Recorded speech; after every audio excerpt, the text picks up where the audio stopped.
Merhabalar, yeni bir yayınımıza hoş geldiniz. Bu yayında özellikle Almanya'nın Ukrayna politikasını sizlere anlatacağım. Aslında değişen bir politika var ve bu politika giderek tehlikeli bir hale geliyor. Öncelikle baktığımızda başta Almanya bu savaşa biraz temkinli yaklaşıyordu. En azından Başbakan Olaf Scholz e, Moskova'ya gitti ve görüşmelerde bulundu. Savaş çıkmasın ve en azından çatışmanın olmadığı bir süreçte Ukrayna sorununun çözülmesini Putin'den istedi ama savaş başladı. Savaş başladıktan sonra da özellikle hükümetin SPD kanadı sürekli yavaş bir şekilde silahların gönderilmemesi ama müzakere yolunun kapatılmaması çağrısında bulunuyordu. O çağrıların üzerinden çok sular aktı ve geldiğimiz noktada Almanya bugün itibariyle yani 30 Ocak 2023 itibariyle Ukrayna'ya savaş uçakları göndermesini tartışıyor. Geçen hafta federal hükümet bir karar almıştı. Ukrayna'ya tankların gönderilmesini, Leopard 2 tanklarının gönderilmesini karar vermişti. Bu açıklamasında özellikle savaşın kaderinin değiştirilmesi ve Rusya'nın müzakere masasına oturtulması için bu hamlenin atıldığı ifade ediliyordu. Daha öncesinde ise eski Demokratik Almanya Cumhuriyeti'ne ait silahların Ukrayna'ya gönderilmesi, onlara ait panzerlerin gönderilmesi konuşulmuştu. Bunların doğrudan Almanya'dan değil de üçüncü ülkeler üzerinden, örneğin Çek Cumhuriyeti ya da Çekya üzerinden Ukrayna'ya verilmesi tartışılmıştı ya da diğer Doğu Avrupa ülkeleri üzerinden istenmişti. Yani Almanya kendisi doğrudan ağır silah ve tank vermeye yanaşmamıştı ama önceki hafta Amerika ile Almanya arasında yapılan görüşmeler bu konuda önemli bir dönüşüm oldu. Eskiden Olaf Scholz'un kendisi de direkt tankların gönderilmesine karşı çıkıyordu ve bunu istemiyordu. Pek çok kez bu konuda açıklamalar yapmıştı. Yani bizim kırmızı çizgilerimizden birisi doğrudan Ukrayna'daki savaşa müdahil olmayacağız, taraf olmayacağız diyordu ama geldiğimiz aşamada Olaf Scholz eski dediklerini bir tarafa bıraktı ve bu konuda geri adım attı. Bu konuda Alman aydınlarının da Scholz'a yapmış olduğu bir çağrı vardı. Bu çağrıda ekranda da görüyorsunuz.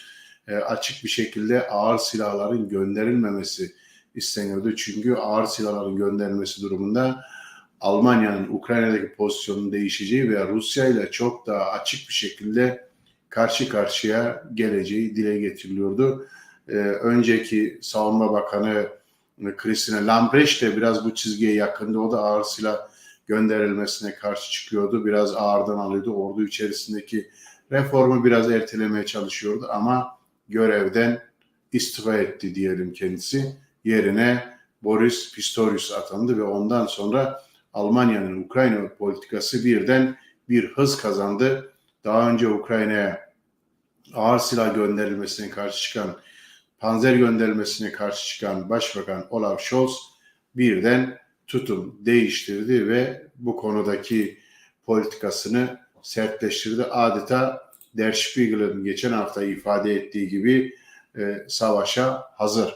Yani Almanya asker olarak Ukrayna'daki savaşın müdahale olma konusunda Rusya ile daha fazla karşı karşıya gelme konusunda kararlı görünüyor ve bu konudaki askeri harcamalar da sürekli artıyor zaten ve giderek daha sert, daha agresif bir tutum içerisinde olacağı anlaşılıyor. Basında da bu konuda tartışmalar vardı. Geçen hafta leopardların verilmesi konusunda görüş ortaya çıkınca, hükümet de bu konuda açıklama yapınca bu sefer leopardlardan sonra ne gelecek? Çünkü Ukrayna'ya verilecek 14 tane leopard tankının savaşın kaderini değiştirmeye yetmeyeceği aşağı yukarı anlaşılıyor. Ama bu sahada bulunma, Alman silahlarının, ağır silahlarının bölgede bulunması Almanya'nın adım adım Amerika tarafından savaş içerisine itildiği anlamına geliyor ve sadece Amerika değil tabii ki Almanya'da da Amerika çizgisine yakın savaş politikasını savunan kesimler bu konuda yoğun bir çaba sarf ettiler ve Olaf Scholz da eski tutumunu değiştirerek panzerlerin gönderilmesini onayladı. Şimdi ise aynı Olaf Scholz bu sefer uçakların gönderilmesine, yani savaş uçaklarının gönderilmesine karşı olduğunu söylüyor.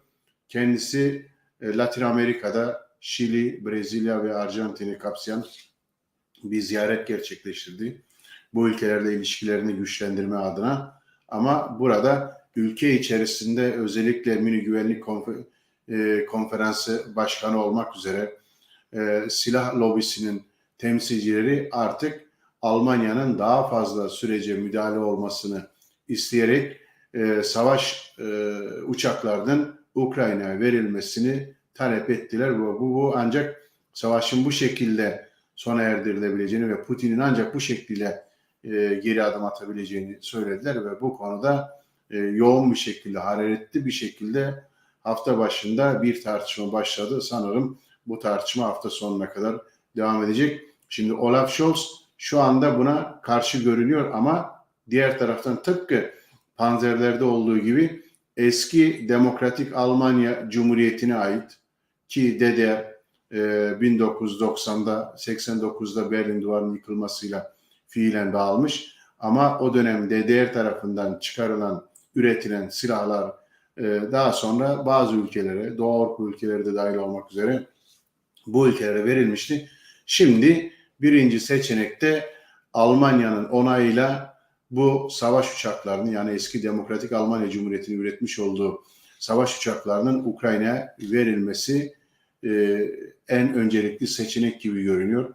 Bu ülkelerde Almanya'nın onayıyla elindeki silahları Ukrayna'ya verecekler gibi görünüyor. Çünkü açık tutumları belirlenmiş. Şimdi aşama aşama baktığımızda ise Scholz şu anda buna karşı ama savaş lobisinin bastırmasıyla, dayatmasıyla önümüzdeki dönem bu konudaki politikasını da değiştirecek gibi görünüyor. Çünkü hakikaten savaşla birlikte Almanya'da silah lobisi, silah tekelleri oldukça seslerini yüksek bir şekilde çıkarmaya başladılar ve Almanya'yı da, hükümetin de bu şekliyle savaşın parçasına getirdi. Tabii ki burada da Scholz her ne kadar kimi noktalarda temkinli davransa da gerçekte ise savaş başbakanı olduğu, silahlanma başbakanı olduğu da bu yaklaşık bir yıllık süre içerisinde görüldü. Tarihinde görülmediği kadar askeri harcamaları arttırdı ve bunda özellikle eskiden barış yanlısı olan Yeşillerin de silahlanma ve savaş konusunda alabildiğince istekli, alabildiğince saldırgan bir tutum içerisinde olduğunu söyleyememiz lazım. Onların da bu savaş hükümeti politikasında, silahlanma hükümeti politikasında ağırlığı oldukça yüksek. Tabii ki onlar görünen ama FTP'nin de bunda büyük payı var. Şimdilik savaş uçaklarının verilmesi tartışılıyor ama öyle anlaşılıyor ki savaşın gidişatına bağlı olarak Almanya'yı Amerika bu konuda da zorlayacak. Öncelikle Doğu Almanya'ya ait olan uçakların ve diğer ağır silahların Ukrayna'ya verilmesi istenecek. Ardından da bunlar yetmiyor ve Ukrayna bu şekilde savaşı kazanmayacak deyip daha fazla silahın verilmesi gündeme getirilecek ve bu sefer de uçakların verilmesi istenecek ki gönderilecek olan tankların Ruslar tarafından bombalanması durumunda savaş uçaklarının gönderilmesi daha meşru bir pozisyon, öyle diyelim, üstlenmiş olacak. Sadece bu değil, aynı zamanda Almanya'nın Ukrayna eski Berlin Büyükelçisi Andriy Melnik vardı. Bunu sürekli gazetede yazdık. Daha saldırgan bir şekilde tutum alıyor ve Almanya'yı sürekli görevler ve misyonlar yüklüyor. Melnik bu sefer de Almanya denizaltılarını Karadeniz'e göndersin, daha fazla uçak göndersin diye çağrılar yapıyor ve adım adım dedikleri de aslında oluyor. Ukrayna Savaşı daha bir yılını doldurmadan barış ve müzakere konusunda çok fazla ses çıkmıyor. Almanya içerisinde de barış hareketi güçlü, zaman zaman çağrılar yapıyor ama bu hala hükümetin üzerinde etkili olabilecek bir güç pozisyonunda değil ve ülke özellikle NATO denklemi içerisinde Amerika'nın belirlemiş olduğu strateji çerçevesinde Rusya ile belki bir daha ilişkileri hiç yenilenmeyecek, düzelmeyecek şekilde kopacak tarzda Ukrayna'da sahada savaşın parçası olmaya çalışıyor ve bir ülke içerisinde de çok güçlü bir savaş lobisinin olduğu anlaşılıyor.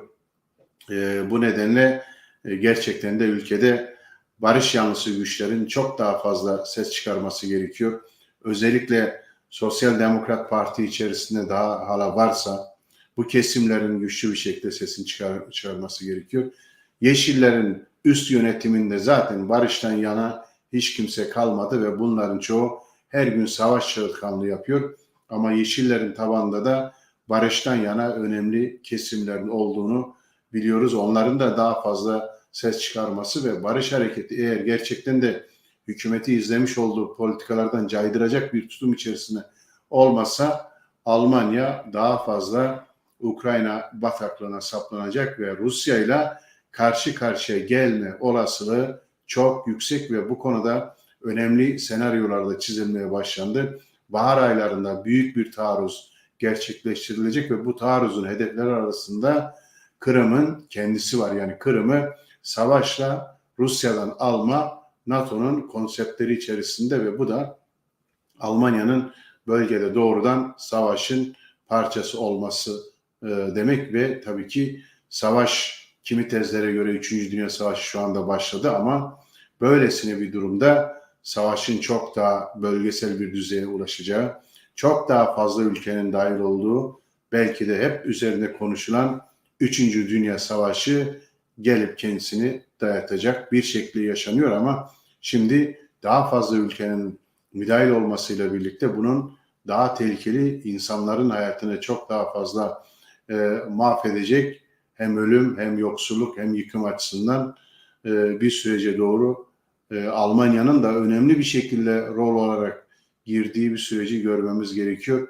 Gelişmelere duyarsız kalmadan harekete geçmek ve mümkün olduğu kadar barış hareketini bu konuda hareketlendirmek ve bu konuda inisiyatif almasını sağlamak Almanya'da yaşayan hepimizin görevi diyorum. Bir dahaki yayınımızda görüşmek üzere, hoşçakalın.